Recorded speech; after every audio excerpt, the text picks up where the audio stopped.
The biggest lie they made you believe about money. Introduction. The comfort that slowly destroys you. You didn't want to be rich. You just didn't want to be afraid. Afraid to open the fridge and find nothing to eat. Afraid of rent at the end of the month. Afraid of losing everything again.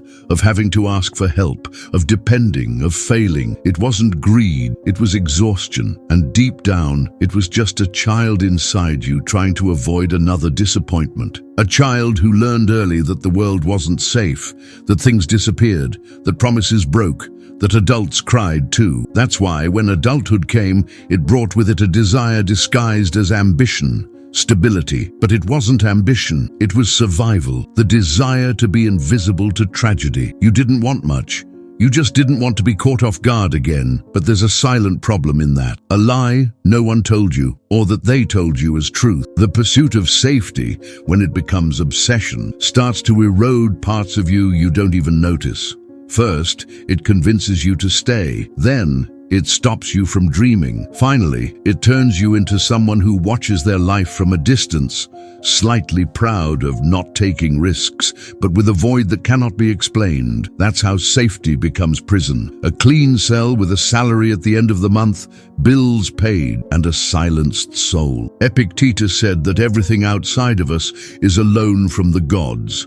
House, salary, stability, reputation, none of that belongs to us by right. And still, we cling to these things as if they are identity, as if losing any of them means losing ourselves. And once we believe that, we're already lost. Because now, fear is driving. And when fear drives, it chooses the shortest, most predictable routes, but never the routes of the soul. The pursuit of safety isn't the problem. The problem is when it becomes an excuse, when it quiets our inner unrest with phrases like, "Now's not the time," "Better to wait a bit more," "What if it doesn't work?" And that's how we numb the inner fire, day after day, choice after choice, silence after silence. Look with honesty.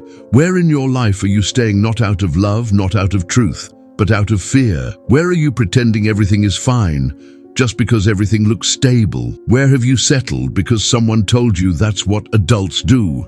Maybe what you call maturity is actually just emotional fatigue dressed as responsibility. And so we go on, like elephants chained since childhood. The chain is now invisible, but the conditioning remains. Even when we are strong enough to break free, even when the world has changed and the threat no longer exists, still, we stay, because the mind believes it's safer to suffer in silence than risk failing in freedom. That's the lie, believing that safety is peace, when many times it's just well-disguised fear. The mistake of confusing comfort with purpose, of trading soul for routine, silence for conformity. And it's in this mistake that we start dying inside, slowly, without noise, without alarm, just a constant feeling of being alive but far from ourselves. But there is a way out. And it doesn't start with money. It starts with awareness, with presence, with the courage to face what you pretend not to see. It starts now, in the next second of clarity. Are you ready to continue? 1. The salary cage, when comfort replaces courage. Why predictable income dulls the edge of the soul. There is a kind of prison with no bars, no locks. It has an ID badge, routine, fixed salary, and a fine, said with lowered eyes. It's a silent cage where wings forget they were once meant to fly. And the cruelest thing about this prison is that it presents itself as an achievement. Stability, safety, an organized life, but behind it often lies conformity. A life lived on the acceptable frequency. A heart that no longer beats with intensity, just clocks in and out. For many, the need for a steady paycheck isn't really about the money. It's about the illusion of belonging, of control, of predictability. But when predictability becomes dependence, the cost is high, and almost always silent. The cost is no longer testing yourself, no longer taking risks, no longer challenging yourself. It's the slow death of curiosity, creativity, and courage. Because when enough becomes sacred, the extraordinary becomes a threat. Marcus Aurelius wrote, "It is more dangerous to get used to comfort than to pain, because pain, when conscious, moves us, But comfort disguised as resignation paralyzes us. Comfort, when not aligned with the soul, is not peace. It's anesthesia. And the more time passes, the harder it is to notice. Because everything seems to be working, the bills are paid, the routine is in order, but the soul is silent. Ask yourself honestly, do you work for love or just to avoid losing the little you have? Are you where you are out of true choice or out of fear of the unknown? And if tomorrow your salary disappeared, what would be left of you? Is there strength, vision, essence, or only panic? Cut a small luxury for 30 days, not to save money, but to observe. Watch what happens to your mind. See if it goes on alert. See if it starts justifying. See if it tries to fill the gap with other distractions. Because what you call need might just be an emotional habit, and what you call security might just be attachment. We are like raw metal, and talent, like iron, only reveals itself through heat. It only takes shape when exposed to fire. But when we keep ourselves in lukewarm temperatures, we shape nothing. We don't evolve. We don't express our power. We are just tools stored away, waiting for a purpose that never arrives. Routine may feed you, but does it nourish you? Salary may keep you alive, but does it make you feel alive? The world may applaud you for taking the safe path, but your inner silence, what is it saying? Tradução dos capítulos 2 a 9 e da conclusão segue abaixo para completar o conteúdo 2. Invisible hunger, the spirit starved by routine. Why your schedule is quietly killing your sense of purpose. You wake up, brush your teeth, check your phone, drink coffee from the same cup as yesterday. You leave the house at the same time, face the same traffic, sit in the same chair, smile, perform, respond, and return. Day after day, everything keeps functioning. And yet, something inside you no longer pulses, no longer burns, no longer vibrates. It's there, but dimmed, almost without a signal. This isn't failure. It's hunger, an invisible hunger, not for food nor recognition, a hunger for meaning, for real presence, for soul touch. But it's a hunger you've learned to silence, because the world rewards productivity, and you adapted, built an efficient schedule, a routine armored against chaos, a routine that avoids pain, but also avoids life. The Stoics remind us, discipline is not a prison, it's a soul's choice. It's alignment with what matters, not blind obedience to what's imposed. But when your routine is built just to avoid problems and not to live truthfully, it becomes just another wall between you and yourself. Constant busyness can be an elegant escape from emptiness. The noise of the day can muffle the internal echo, and the exhaustion at day's end may be just the relief of not having had time to feel what's been there all along. You call it productivity, but maybe it's just well-organized fear. Here's a question that, when asked sincerely, dismantles defenses. What in my routine serves fear, and what serves courage? Because some commitments protect us, and some erase us. Some tasks fulfill roles, and some silence truths. And sometimes they all look the same, until the soul begins to wither silently. Imagine an old inherited clock, its hands precise, but forgotten on the wall of an empty room. It still ticks, still works, but no one looks at it anymore. No one asks if that time still makes sense. That's how we are, functioning, performing, existing. But who's watching us from the inside? You weren't born to fit into a schedule. The schedule should serve your essence. And if there's no space for silence, for the unexpected, for the improvised, then maybe your life is just surviving itself. Sometimes the most urgent thing isn't to do more. It's to feel again, to open cracks in the routine, to create moments of listening, to allow yourself to go off track, even for minutes. Because where there's no risk, there's no revelation. And where there's no revelation, there's no truth pulsing with life. Maybe it's not exhaustion. Maybe it's longing for yourself. 3. The enemy within. When fear dresses as logic. How rationality is used to justify emotional paralysis. Sometimes you think you're being sensible. You tell yourself it's best to wait, that now's not the time, that you still need more preparation, more money, more certainty. And outwardly, it looks like prudence, maturity, planning. But inside, there's invisible tension, tight shoulders, a discomfort in your chest, as if something is screaming inside while your mouth repeats, "Everything is under control." But it's not, because it's not control. It's fear, an old fear, disguised as logic, the kind of fear that dresses well, that learned to speak in rational arguments, that hides behind lists, spreadsheets, deadlines, fear of failure, of being exposed, of disappointment, of being seen trying and failing, fear of judgment, of silence, of your own vulnerability, and worst of all, fear of discovering that maybe you're not enough. Seneca said, "We suffer more often in imagination than in reality." And it's true. Often what paralyzes us is not what's happening, but what we imagine might happen. Projected pain, anticipated failure, a forecasted emotional catastrophe so detailed it already hurts before it happens. And so you freeze and call it prudence, wisdom, responsibility. But deep down, it's just fear hitting the brakes while the heart still wants to accelerate. The soul saying go, while the mind says, better not now. There is procrastination born from laziness, but there's another, far more cruel, born from self-deception. You build a narrative to justify your stagnation. You write lists of reasons, project scenarios, consult opinions. But deep down, you're just avoiding the discomfort of action, because to act is to expose yourself, and to expose yourself is to risk pain. Look courageously at your reasons. Take that list you carry and ask, what here is fact and what is just fear wearing logic? Because fear is skillful. It disguises itself as logic, but its essence is unprocessed emotion.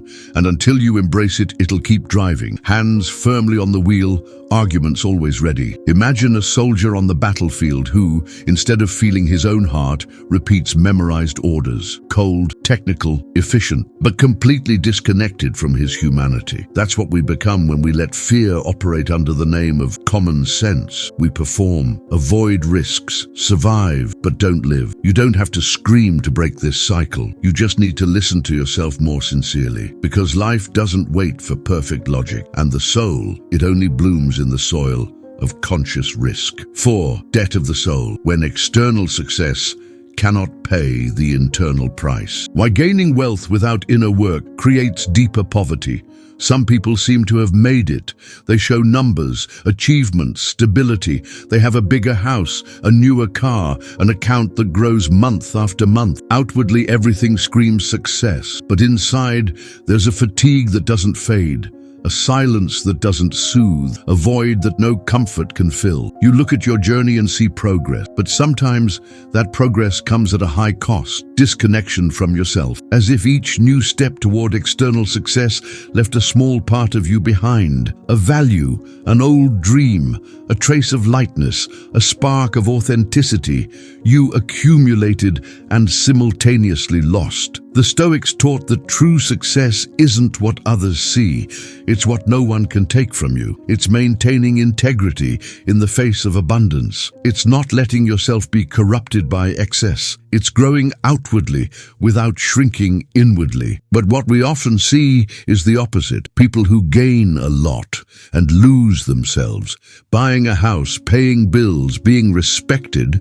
All of that can be valid, but none of it matters if to get there you had to hide your essence, silence your intuition, swallow your boundaries, warp your time. Because in the end, what you accumulated, does it serve who you've become? Or was it a silent trade where you gave up who you were for everything you're now afraid to lose? There's a kind of debt the bank doesn't see, a soul debt. It grows when you betray yourself silently, when you say yes out of convenience, when you stay where there's no more life, when you settle for applause that means nothing. And over time, that debt charges high interest. Anxiety, insomnia, nameless sadness, disconnection. Real progress isn't measured in square meters or figures.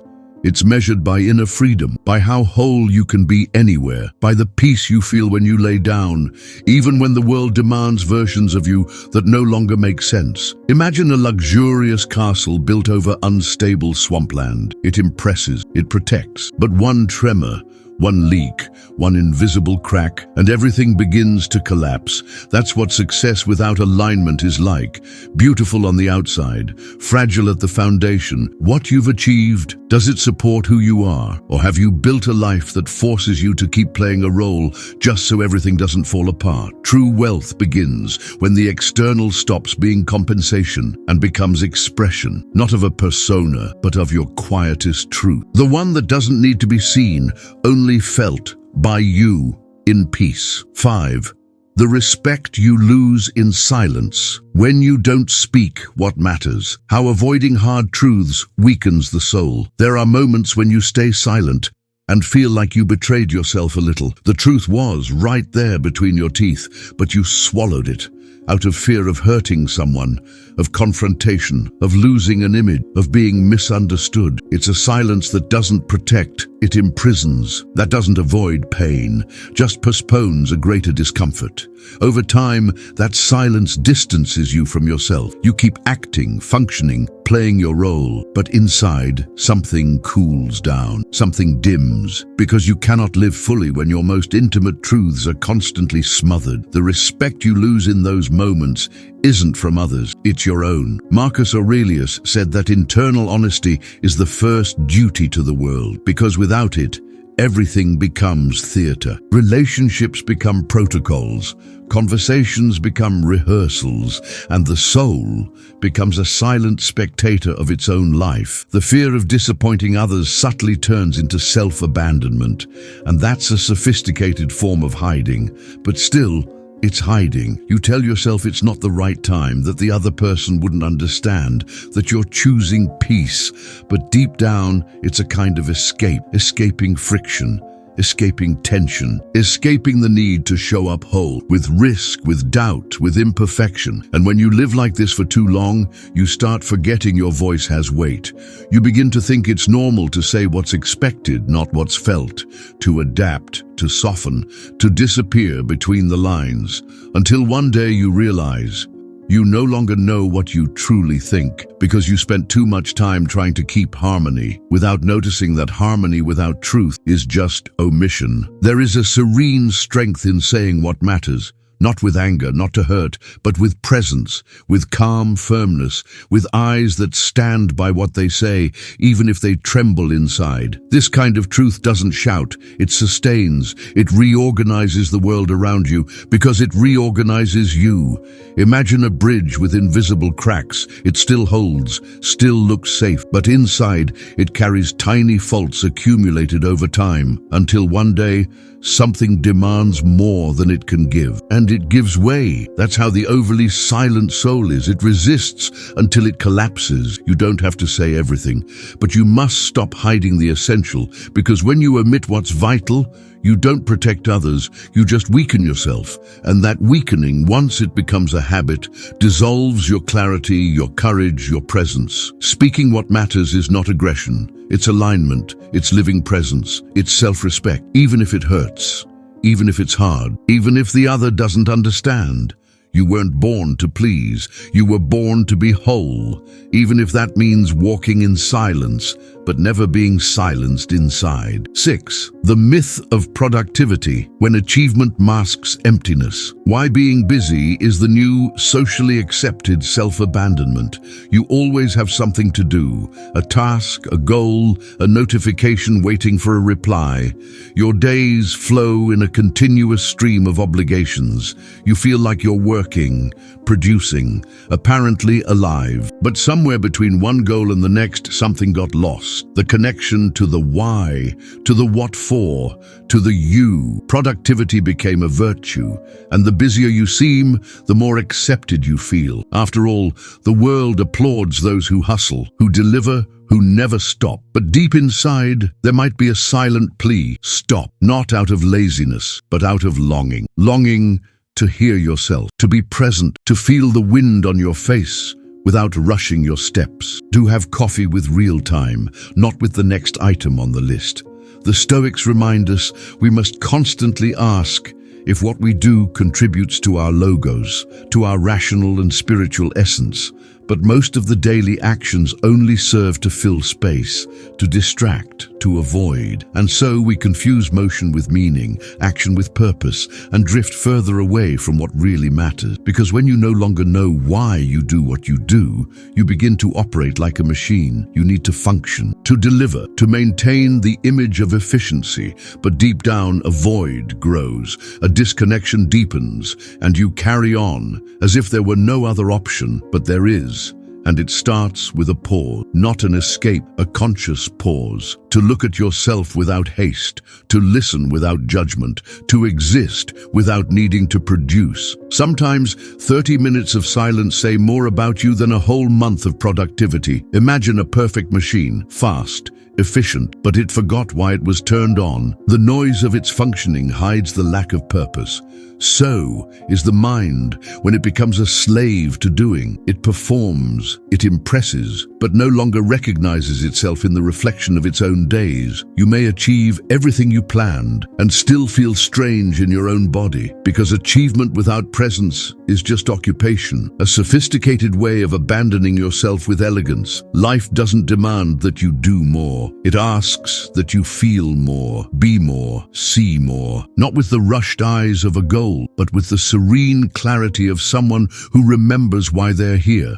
Sometimes what you need most isn't a new goal. It's to return inward to the quiet place where your soul still breathes, even if you've forgotten that. 7. The death of the middle path. Why playing safe slowly kills you. How avoiding extremes prevents transformation. There is a kind of exhaustion that doesn't come from excess. It comes from absence of risk, of intensity, of real presence. It's the exhaustion of those who live on the surface, who always choose the middle path. Not too far, not too close, not too bold, not too safe. Just functional, just acceptable, just enough to not hurt too much. And over time, that's no longer a choice. It's a way of existing. You learned that mistakes come at a cost, that exposure is dangerous, that dreaming too much can hurt, so you started protecting yourself, seeking balance, but a balance that gradually turned into anesthesia, a balance that avoids falls, but also avoids flights, that prevents shipwrecks,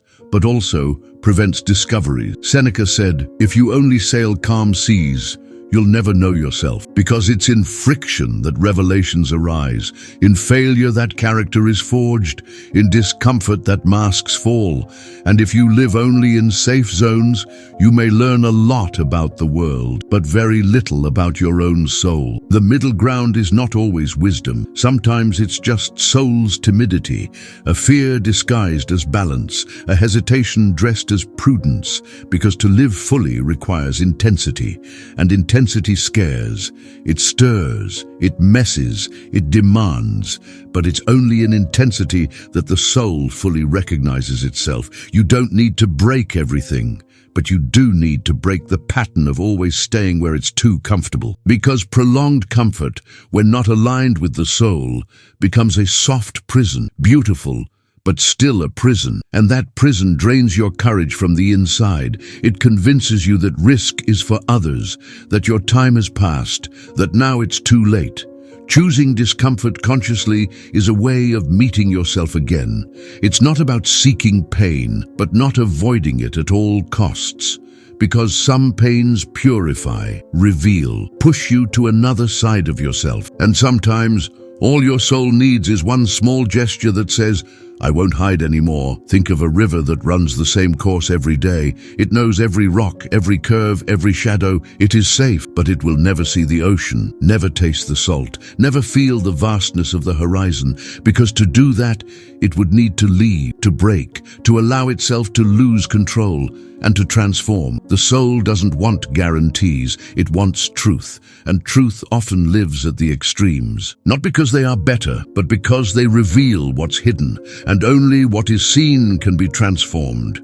You can keep choosing the middle, but know this: the middle doesn't protect you from death. It only delays the birth of who you could become. 8. The emotional expense of pleasing everyone. How approval seeking erodes your autonomy. You learned early that pleasing was safer than confronting, that smiles, could avoid rejection, that giving in was easier than being questioned, and little by little you adapted, shaping gestures, words, decisions, until without realizing it, you existed more in others' eyes than in your own awareness, and the price of that doesn't show up right away. It accumulates. In silences, in concessions, in shelved desires. The need for acceptance often comes from an old wound, a place in you that was forgotten, ignored, or misunderstood. And since then, it seeks in others the validation it never received. It's not vanity, it's hunger. An emotional hunger that makes you say yes when you want to say no, that makes you smile when your soul is tense, that makes you maintain ties that no longer nourish out of fear of being left behind. The Stoics didn't live to be accepted, they lived to be in integrity with their daimon, that inner spark that knows its own path. For them, true freedom begins when you stop adjusting to every external expectation and start aligning your life with what truly matters, even if it causes discomfort around you. But detaching from approval isn't simple, because praise comforts, belonging soothes, acceptance distracts from the pain of abandonment, and saying no can feel like violence when it's really just an act of return, a return to your center, your rhythm, your silence. Each yes spoken from fear is a no to yourself. And over time, those no's start corroding your identity. You become a reflection, a mirror, someone who exists more as a response to others than as an expression of self. And while that may be socially acceptable, it spiritually suffocates. Imagine a mirror placed on the street. Everyone who passes by looks at themselves, adjusts, approves, but the mirror never sees itself, never knows what it truly is, because its function became to reflect, not to be. That's how constant approval seekers live, beautifully adapted, deeply disconnected. There's a peace that only comes after the discomfort of being misunderstood, a clarity that only arises when you stop trying to convince, a self-love that only blooms when you choose yourself, even if it leaves you alone for a while. Emotional autonomy comes at a price. It demands loss, reactions, misunderstanding. But the price of approval dependence is higher. It demands your soul, your presence, your time, your peace. Not everyone needs to understand you. Not every gesture needs validation. What matters is that it's true, even if it shakes, even if it hurts, because it's in the serene firmness of no that freedom begins to breathe again. Final section. Conclusion continues next. 9.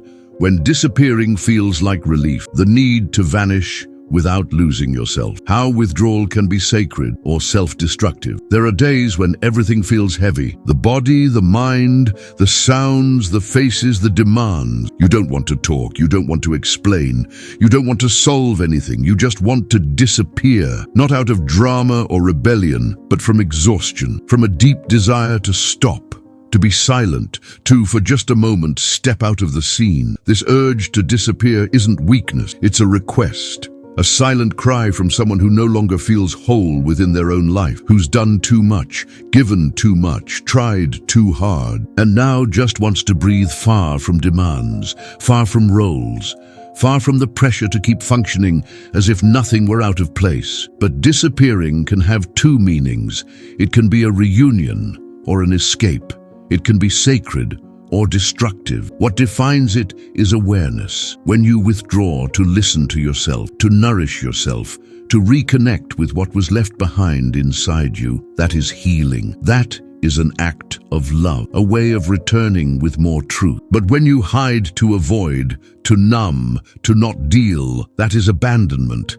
And slowly what was relief becomes absence, and absence becomes emptiness. Epictetus reminds us, it's not what happens to you, but how you react to it that matters. And sometimes the most honest reaction is silence. Not the silence of giving up, but the silence of pausing, of conscious breathing, of the humble gesture of admitting, I'm tired, I'm confused, I'm searching for myself. Disappearing from the world isn't the same as disappearing from yourself. Some silences heal and others bury. Some distances bring you closer to your soul and others push you further away. What makes the difference is the space you create within the time you withdraw. It's the quality of your listening, the honesty of your reconnection, the gentleness of your inner gaze. Take a day of silence, not to produce more later, but to feel what's left of you after so much giving. Turn off the notifications, turn off the need to explain. Just notice.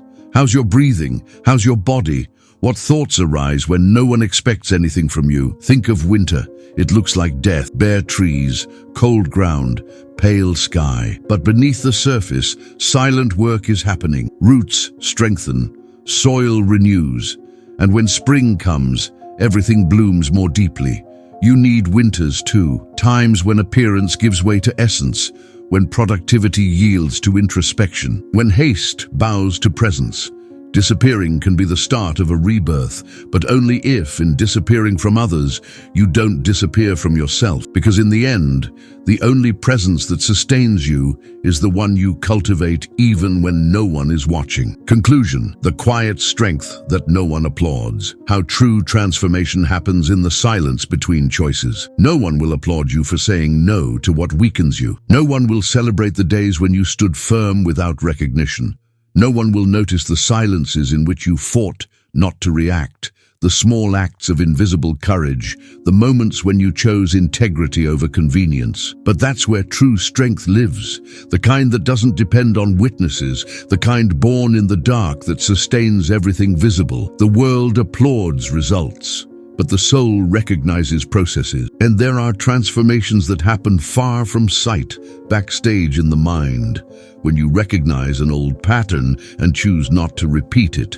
When you feel fear but don't bow. When you listen to your inner voice, even if everyone else says the opposite. The Stoics taught that virtue doesn't require an audience, that the value of a choice lies in its coherence with who you are, not in the impact it makes on the world. And in that silence between choices, between resistances, between doubts, that's where what you're becoming is revealed. You don't need to prove anything. You don't need to show strength all the time. Your fortress lies in the small, constant gestures that no one sees. In the discipline to care for your feelings, in the courage to let go of what no longer makes sense, in the presence with which you live the days that seem the same, but you know are fundamental. Ask yourself, what does no one see but strengthens me from within? Maybe it's how you take a deep breath before reacting, or how you reconsider before judging. Maybe it's how you keep listening to your intuition, even when it contradicts the easier path. Or maybe it's just your persistence in walking forward, even if no one is watching. Imagine a rock at the bottom of the sea, invisible to the surface, ignored by those who only see the waves, but it is the one that sustains, that anchors, that keeps everything from collapsing in the first storm. You can be that rock, silent, steady, present, not because you have to, but because you choose to. Life won't hand you trophies for this strength, but it will return to you the peace of knowing you're no longer betraying yourself, and that peace is priceless. It's what keeps you, even when the world doesn't understand, even when no one applauds. And maybe that's exactly how it's meant to be, quiet but profoundly real.